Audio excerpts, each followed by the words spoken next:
बहुत पीड़ा हो रही है मैया। हाँ नन्ना, तू घर चल, मैं तुझे औषधि लगा दूंगी। हल्दी का लेप लगाऊंगी ना, झट से ठीक हो जाएगा।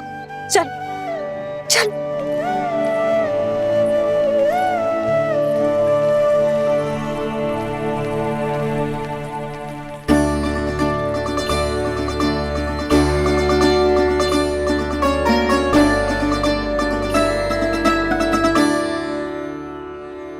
बस लल्ला बस, रो मत। चल चल चल, आजा। अभी औषधि लगाऊंगी ना, तेरी सारी पीड़ा लुप्त हो जाएगी। आजा आजा, बैठ जा लल्ला। अभी आई मैं। हाँ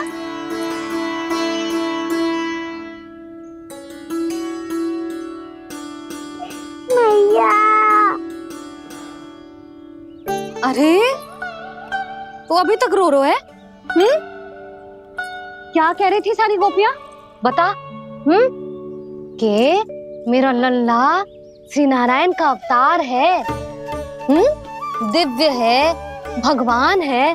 और जो भगवान इतनी छोटी सी चोट पे रोते हैं क्या? इतनी तो लगी भी ना है तुझे जितना तो तू आ ऊ कर रो है।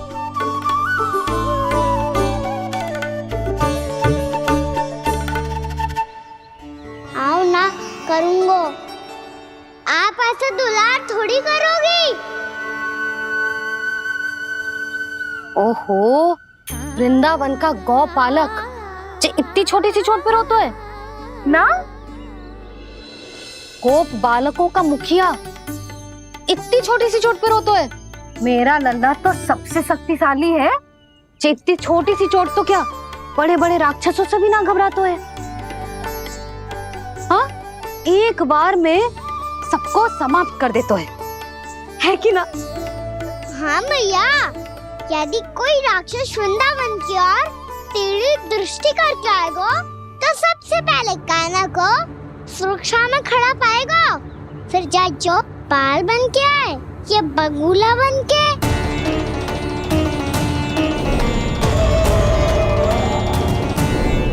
ना लल्ला, सोचो भी मती।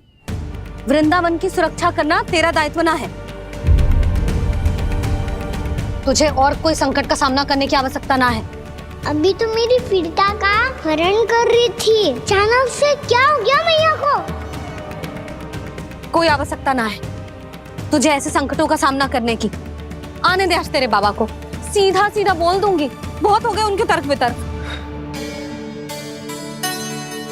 मेरा फूल सा लल्ला वन में अकेले गौचारण के लिए ना जाएगो।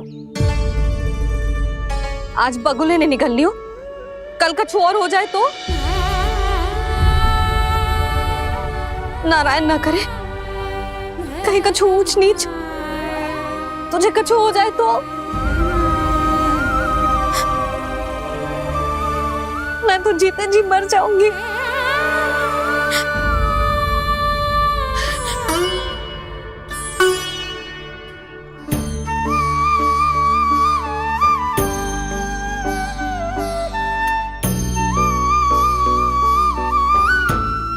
लल्ला की वीर मैया इतनी सी बात तो रोती है क्या?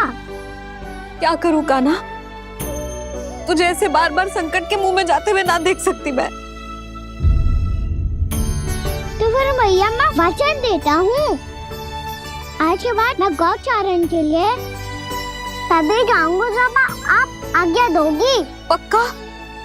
छल ना करेगा ना मेरे साथ? मैंने कब छल करो मैया? अच्छा ठीक है, ना करूँ छल।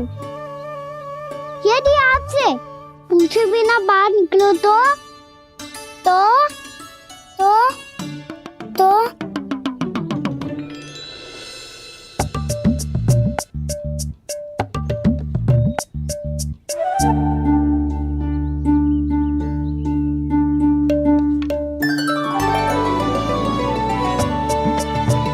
ये रही आपकी छड़ी और ये रही मेरी पीठ।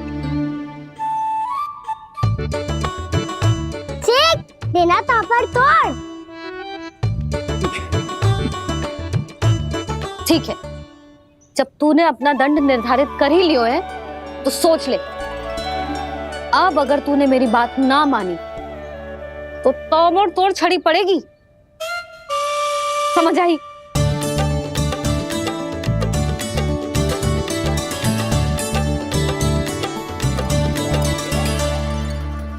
अच्छा ही है कि कान्हा कुछ दिन घर ही रहे।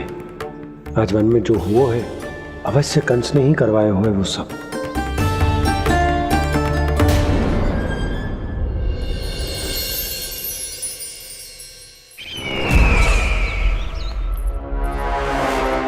आपका ये धनुष तो सबसे अधिक शक्तिशाली था महाराज, ये कैसे टूट गया? कहीं ये बकासुर की पराजय का संकेत तो?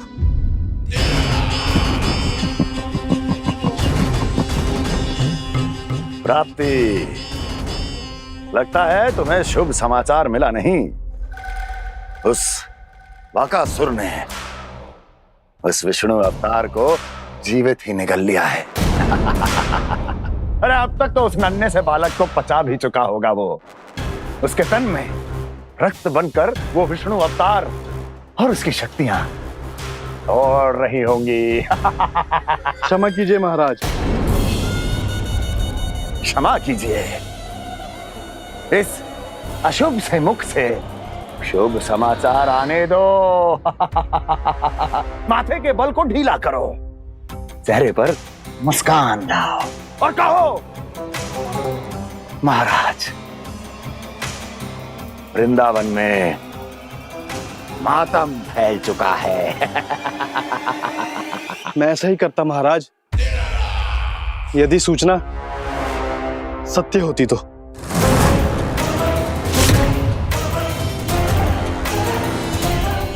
कहना क्या चाहते हो? एक क्षण में सूचना उगलो, अन्यथा मेरा योद्धा बकासुर विष्णु अवतार की तरह तुम्हें भी जीवित निकल जाएगा। आने दो। बकासुर मारा गया महाराज, बकासुर मारा गया महाराज, बकासुर मारा गया। बकासुर मर चुका है? असंभव। असंभव। बकासुर ने उस बालक को निगल तो लिया था, पर उसकी सुरक्षा करने के लिए सभी देवता वहां प्रकट हो गए, पर फिर भी कोई बकासुर का सामना नहीं कर पाया। और फिर क्या हुआ? वो बालक स्वयं ही बकासुर के उदर से बाहर आ गया और उसकी चोंच तोड़कर उसकी हत्या कर दी।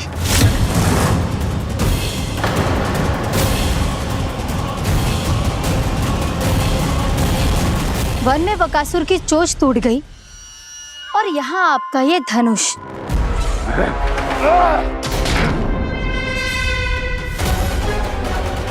केवल नहीं टूटा तो आपका ये भ्रम महाराज।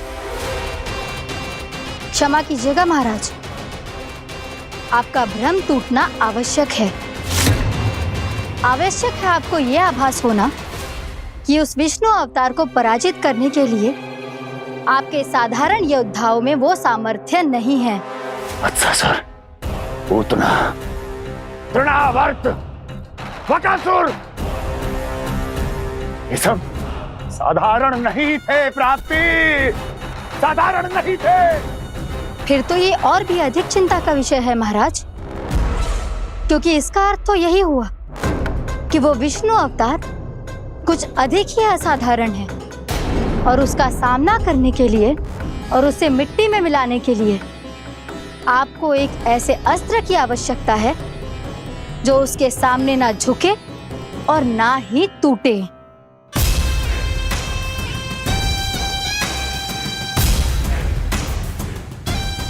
तो फिर मैं ऐसा ही असतर ढूंढूंगा, चाहे आकाश पाताल एक क्यों ना करना पड़े मुझे, 10 दिशाएं 14 भुवन क्यों ना नापने पड़े मुझे, मैं उस असतर को अवश्य ढूंढ निकालूंगा जो उस विष्णु अवतार के प्राणों की डोरी इस धनुष की तरह तोड़ सके।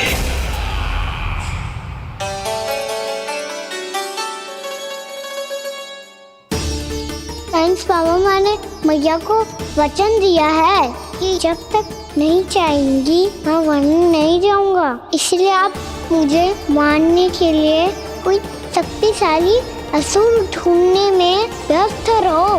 कुछ दिन तब तक मैं व्यस्त रहूंगा अपनी मैया की सेवा करने में।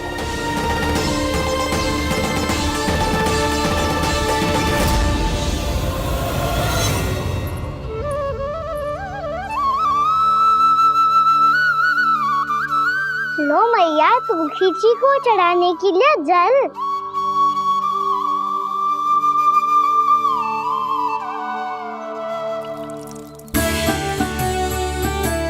लो मैया और आटा।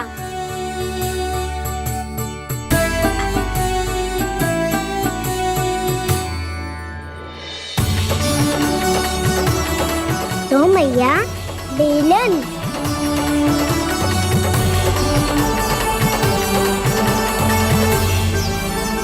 ले तनिक खा ले। ओ मैया भूख ना लगी है। बिना भूख के खाने से क्या लाभ? और तेरा जब पेट तो कह रहा है कि उसे भोजन चाहिए। और लाभ कैसे ना लल्ला? भोजन का लाभ है ना, तन को पोषण मिलेगो, स्वास्थ्य बनेगो, जे तेरी भुजाओं में शक्ति आ जाएगी ताऊ के जैसी, ताऊ से भी अधिक। तेरे जे केस भी लंबे हो जाएंगे। सच्ची मैया? सच्ची। माप के देख लियो नित्य दिन। तनिक खा।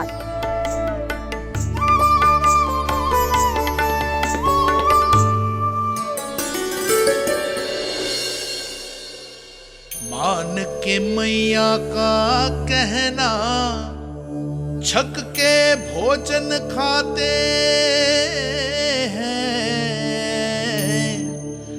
नित्य मापते भुजा केश, पर ज्यों का त्यों ही पाते हैं।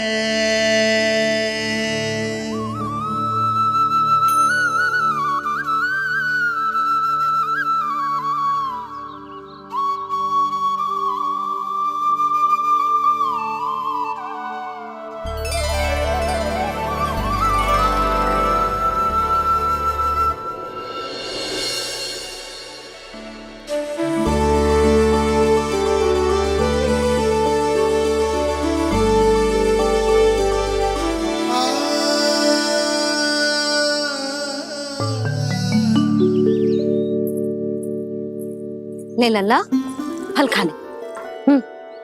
ना मुझे ना खाने फल वल। क्यों? लंबे केस और शक्तिशाली भुजाएं ना चाहिए? व्यर्थ है ये सब। पिछले 10 दिनों से देख रहा हूँ, ना केस लंबे हुए हैं, ना भुजाएं शक्तिशाली बनी है। 10 दिन में कछु ना होने वाला। 10 सप्ताह ऐसे खाएगो ना, तब जाके कछु बदलाव दिखेगो। समझ आई? चल अब खा ले। वैसे भी मुझे बहुत सारी तैयारियां करनी है आज। इसीलिए मैया एकादशी के व्रत के लिए लल्ला। सुनो जी, सारी सामग्री आ गई? हाँ, तुमने जो कही थी सब ले आए हूँ।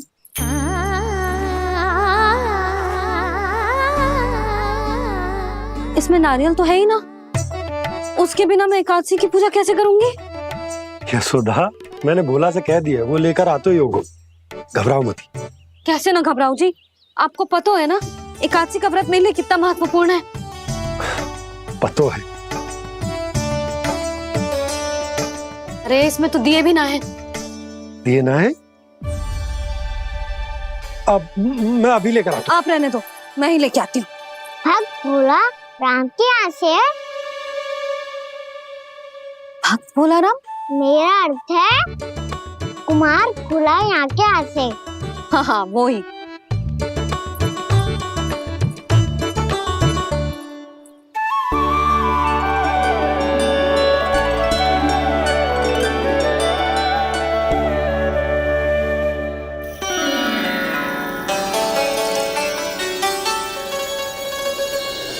श्री हरि, श्री हरि, मेरे श्री हरि।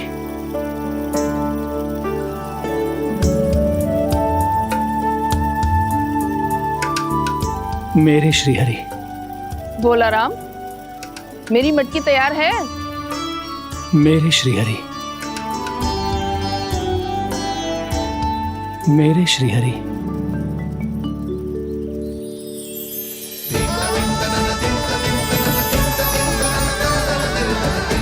भोला राम,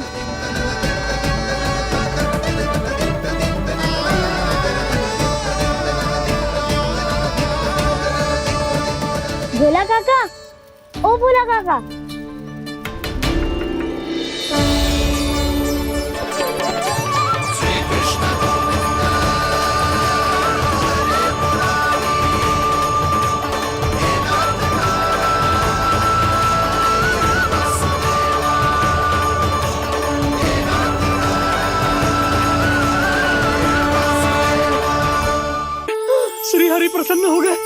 मेरे श्री हरि आ गए, मेरे भगवान आ गए, मेरे श्री हरि आ गए, मेरे भगवान आ गए, मेरे श्री हरि आ गए, मेरे भगवान आ गए, मेरे श्री हरि आ गए, मेरे भगवान आ गए, मेरे भगवान आ गए, मेरे घर मेरे भगवान आ गए।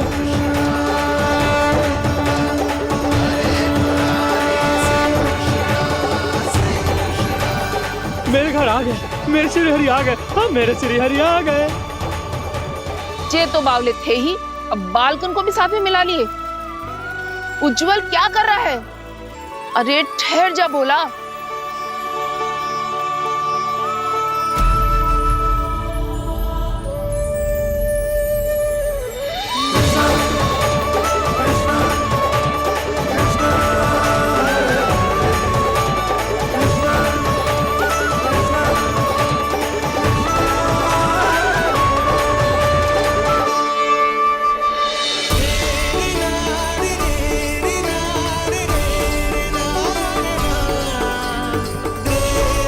तो प्रेम से बुलाओ, आएंगे हरी भी।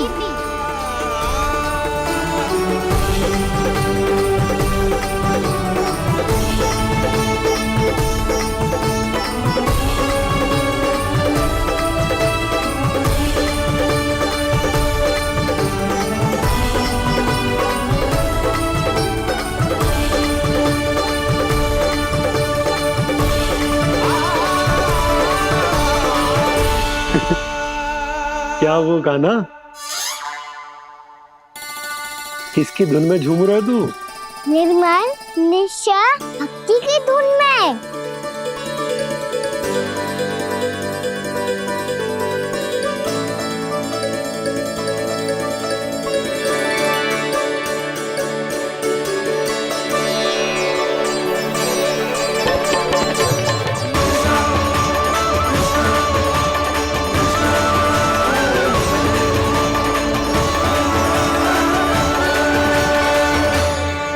अरे क्या हो गया इन्हें? बावले हो गए हैं क्या? ठहरो, कोई आवश्यकता ना है ऐसे बावलों की तरह नाचने की।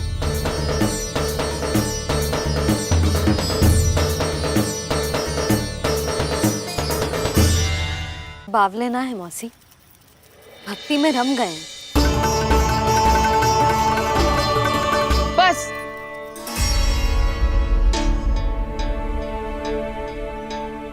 हम सब कब से खड़े हैं यहाँ, पर तुम्हें कुछ ध्यान ही रहा है।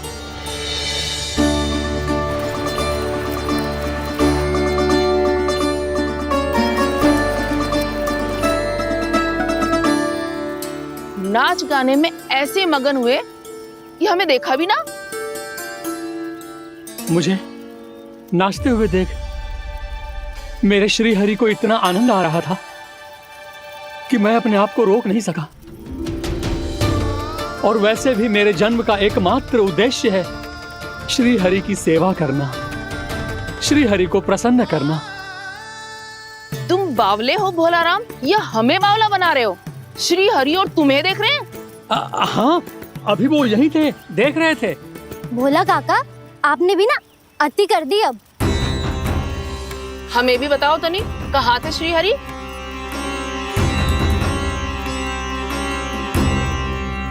ना जाने अपना उपहास करवाने में क्या आनंद आता है इन्हें। देखो, अब तुम सच मानो या झूठ, लेकिन हमरे श्री हरि यहीं थे, इसी चाक पर अभी। हाँ, लो सुन लो इस मूर्ख की बात। श्री हरि को और कोई स्थान ना मिलो जो इसके मिट्टी के चाक पे आकर बैठेंगे। श्री हरि को और कोई स्थान ना मिलो जो इसके मिट्टी के चाक पे आकर बैठेंगे। श्री हरि को और कोई स्थान ना मिलो जो इसके मिट्टी के चाक पे आकर बैठेंगे। जैसी मैया भैंसो ही लल्ला, दोनों का कुछ पता ही ना चलतो। कब किस बात पर प्रसन्न हो जाए और किस बात पर रुष्ट। अरे मैं भला असत्य क्यों बोलूंगा? अभी अभी यही थे श्री हरि। हाँ,